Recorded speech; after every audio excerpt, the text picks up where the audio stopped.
So we're back from the holidays. Mark your own, folks. Here we go. Let's bring out our favorite student, good old Ann Surkey. Number 1 says, suppose a forklift raises a 688 kilogram box 2.4 meters in 45 seconds. How much work is done? So I'm going to say I know that work equals force times distance, and I need to make sure that the force and the distance are in the same direction. You know what? If you're raising, you're working against gravity. That's the force. And its height. In fact, you can kind of see, Jordan, coming out of here. Actually, don't write this next bit down. You can sort of see the work energy theorem where we're saying work is also the change in potential plus the change in kinetic, but there is no change in kinetic, and the final initial potential was 0. Final potential is mgh, so that's also kind of a proof that that works. It's going to be 688 kilograms. That's pretty heavy. Times 9.8. times 2.4.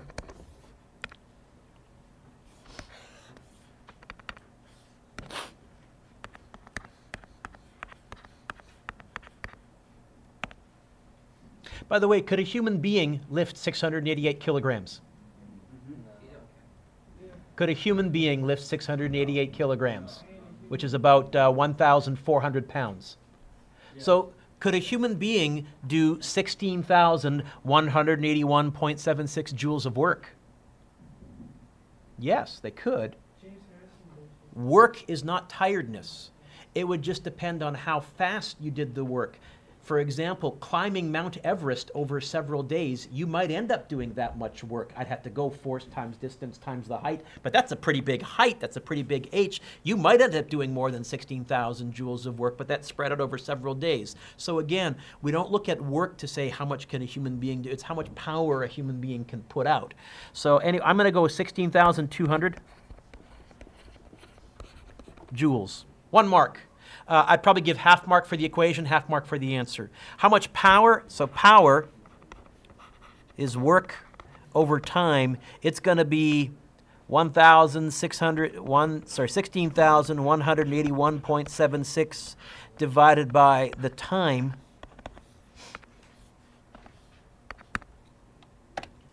And I get 359.6.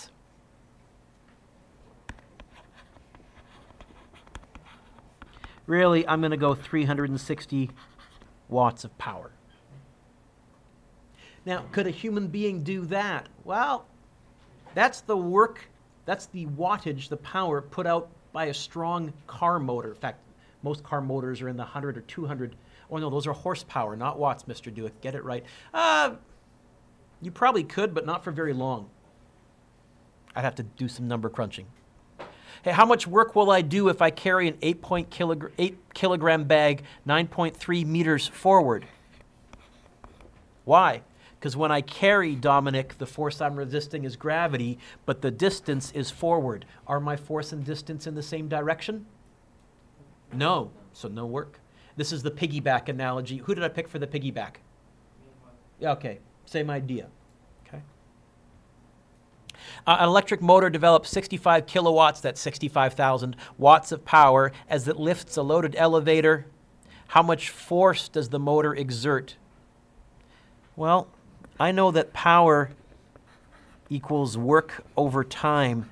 Really, that means that power equals force times distance over time. You guys can go. This wants me to find the force. Let's try getting the F by itself. How would I move that D over? Divide. How would I move the T over? So if I hear you correctly, you're also saying, I've never given you this equation for force, but apparently another way to calculate force is power times time divided by distance. Okay, I'm not going to memorize that. I can derive it if I have to. Let's see if I have everything that I need. Maybe this is a plug and chug. A complicated plug and chug, but maybe it is. Let's see. 65,000 watts of power, because it does say kilowatts. Time is 35 divided by 17.5. This might even work out evenly.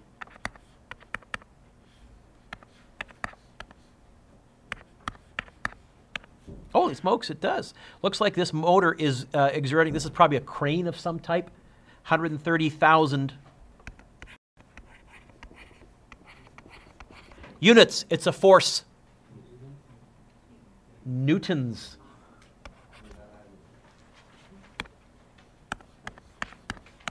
In other words, I just divided that by 9.8. This crane can lift over 13,000 kilograms. Yeah, this is a crane. Or it's some big, industrial motor. Oh, elevator motor, apparently, but a pretty good elevator motor. For 2 marks, by the way, if you got the right answer, 2 out of 2. Otherwise, I would probably say a half mark if I saw that. A half mark if I saw that you had substituted that. Half mark for that. And then a half mark for the answer. Now we'll turn the page. Kinetic energy. Well, kinetic energy is a half mv squared, which is going to be a half. Oh, careful. It says 4.2 grams, which is 0.0042 times 965 squared. Don't forget the squared, by far the most common mistake in this unit, even in Physics 12. 0.5 times 0.0042 times 965 squared. Do you get 1,960?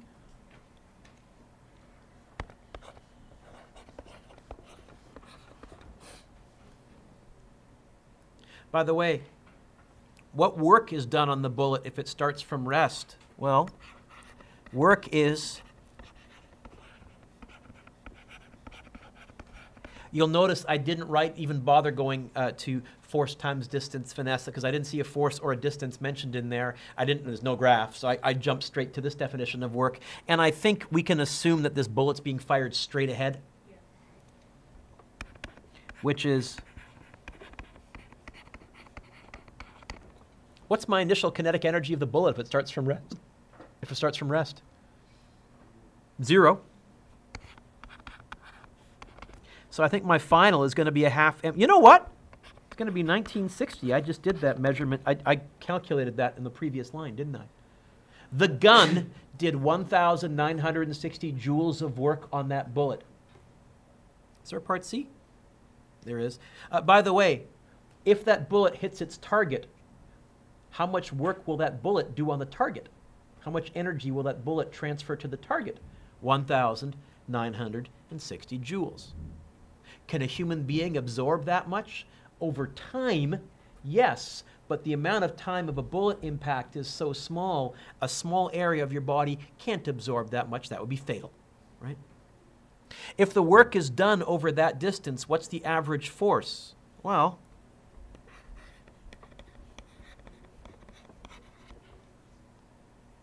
right? So I guess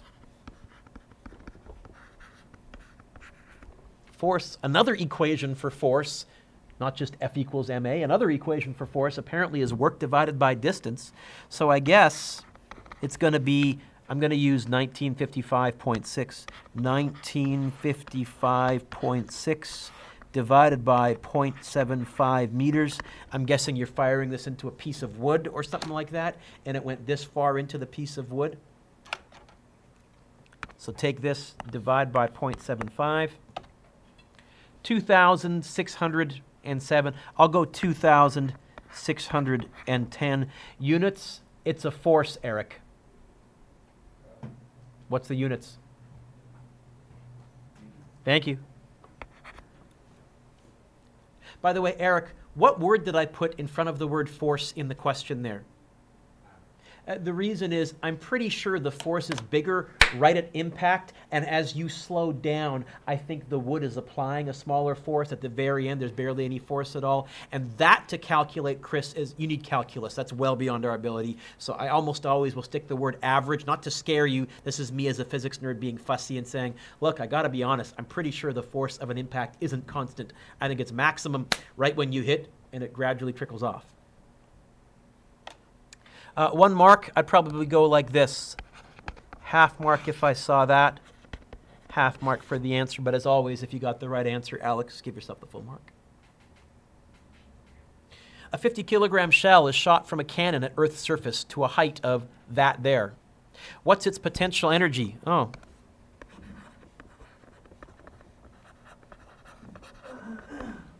It's gravitational potential energy. 50 times 9.8 times, you know what, instead of writing 4 times 10 to the second, Jordan, can I just write 400 because that's what it is and it's less writing and less typing? I think this is going to work out evenly. Yeah, it's got 196,000 energy, joules of energy. Ooh, I don't know if I've asked you a question like B. I don't know that. Mark, what's B asking me to find? What's changing anything? Oh, okay.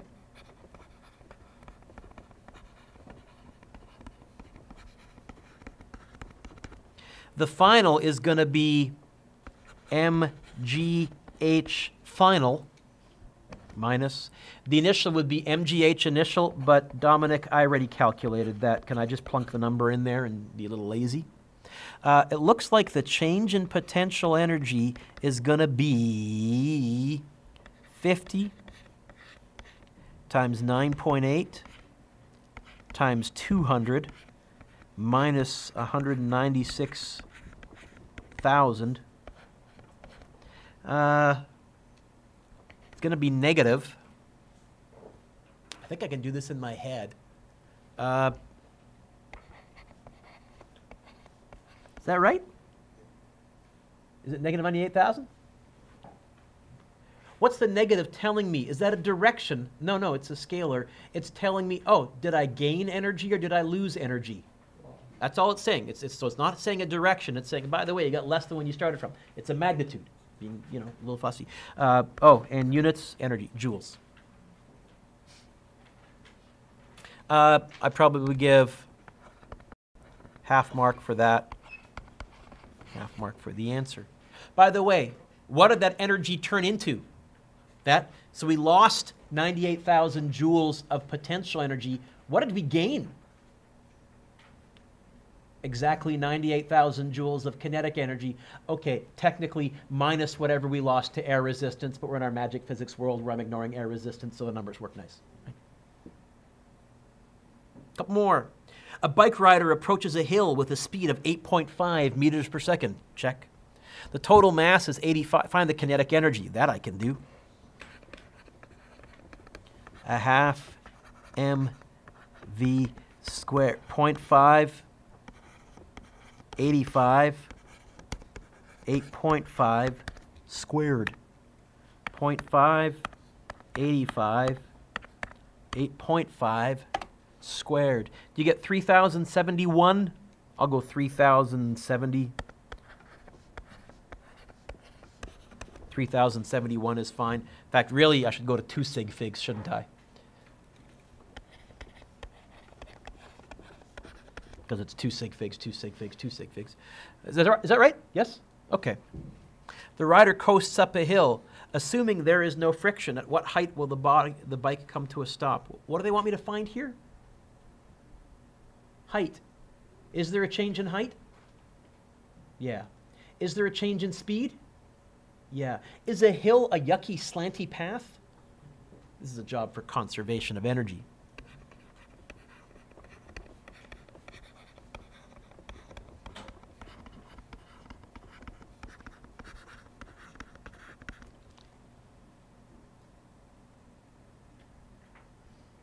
Jake, what's the last word in this question? In part B, what's the very last word in part B? Stop. Say it again. Stop. What's my final kinetic energy if I'm stopped? So I can do this, yes? Oh, and I can also do that because we're starting out on the ground? Is that what I heard you? Yeah. In fact, really, as a shortcut, I could have just said that 30,070 turns into potential, but I'm trying to brush the cobwebs off after 2 weeks, so I'm doing it the longer way. And if you just said right away, oh, all of that turns into potential equals MGH, great. That's probably what I would do if I was doing this on my own. For now, I'm going to say, the initial kinetic energy, normally I'd write a half mv squared, but I know the answer. It was 30,070.625.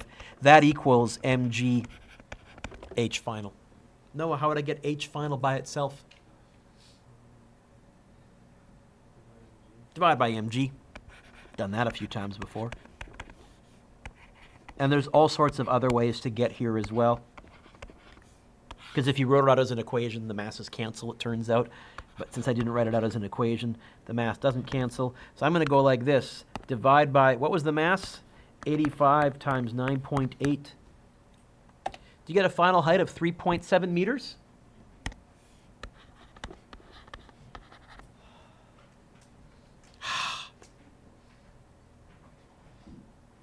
Nearly done. 2 more, right? Yep. Suppose an object is traveling at 10 meters per second. What happens to its kinetic energy if we double its velocity? They didn't give me a mass. Oh, this is a theoretical question. They didn't give me a mass. They didn't give me enough information for me to actually use numbers. Now, I could make up reasonable numbers and crunch the numbers. So I could, well, if I double the velocity, what's v final if I double the velocity? 20, right? And I could make up a mass of like 5 kilograms or 2 kilograms. But there is a shorter way. If I go twice as fast, what happens to my kinetic energy? Twice as big? Mark, what?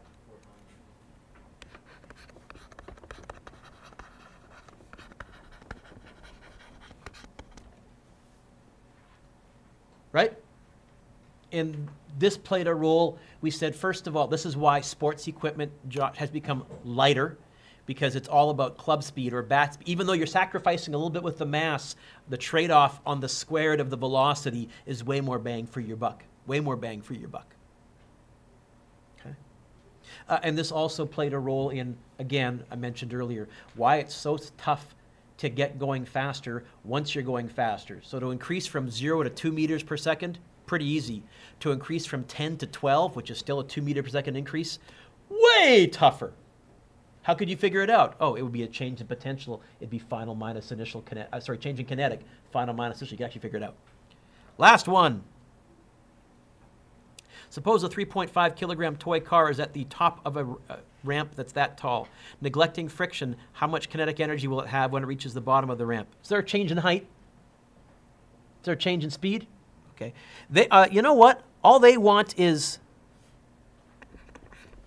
KE final. I think, as a shortcut, I can assume all of my initial potential turns into kinetic. Is that okay, Taylor? I really went kinetic initial plus potential initial plus kinetic final plus potential final. Initial kinetic is 0, final potential is 0. And I said, I think that's what it would end up being. So I think the KE final is going to be MGH initial. It's going to be 3.5, 9.8, 2.3. This one won't work out evenly, I don't think.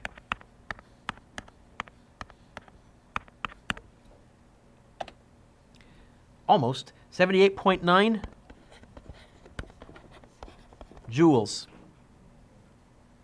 Oh, and then it asks, what will its speed be? Well, I'll call that part 2.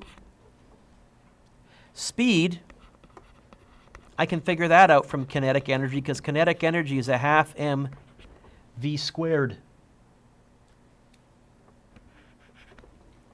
I want to get the v by itself. How? Grant, how would I get the v by itself? What would I do with the m, Grant? Divide. What about the 1? Oh, you know what? I'd ignore the 1, wouldn't I? What about the 2?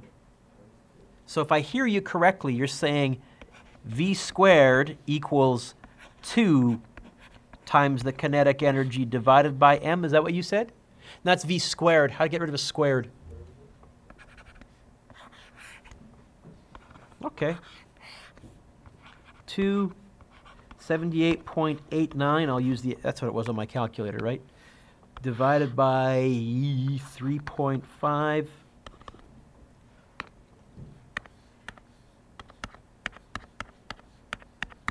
It equals square root 6 point something. 6.7?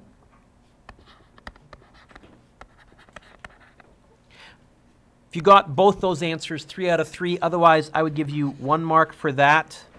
I would give you 1 mark if I saw that. 1 mark for the answer. Can you give yourself a lovely, lovely, lovely score out of, count 'em, 16, please?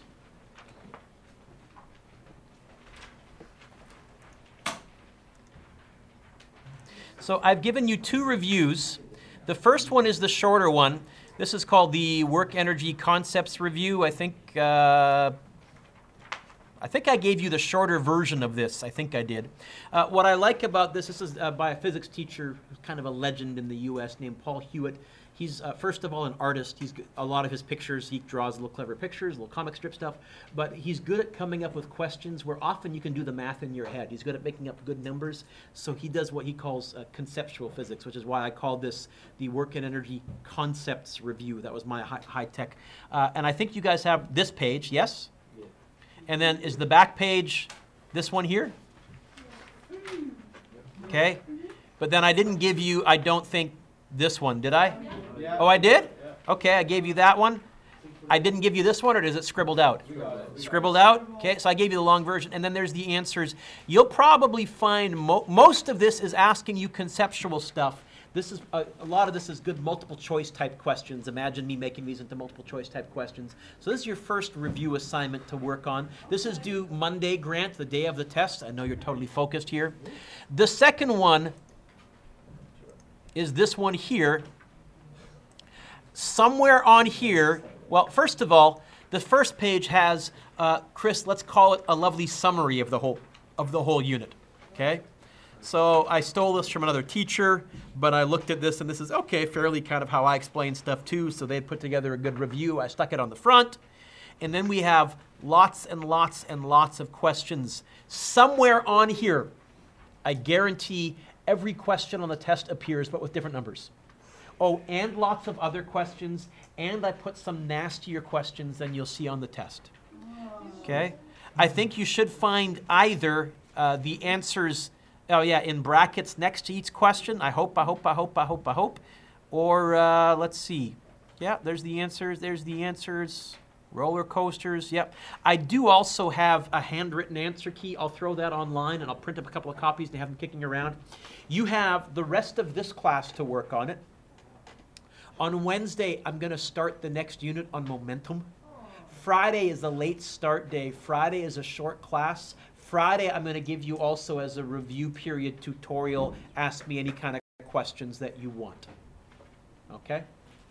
Does that answer your question, Zach? Oh, you wanted an after-school tutorial? I'm probably going to do it during class time on Friday, because unfortunately I got talked into running the golf team, so my after-schools are kind of booked. Okay?